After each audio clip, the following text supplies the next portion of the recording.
Hello, in this video I will show you how to change alarm sound on Doogee S61 Pro.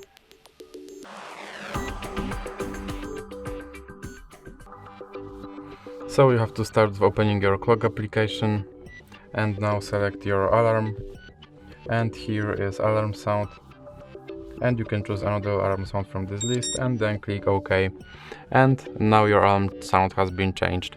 So that's it for this video. If you liked it, please remember to leave like and subscribe.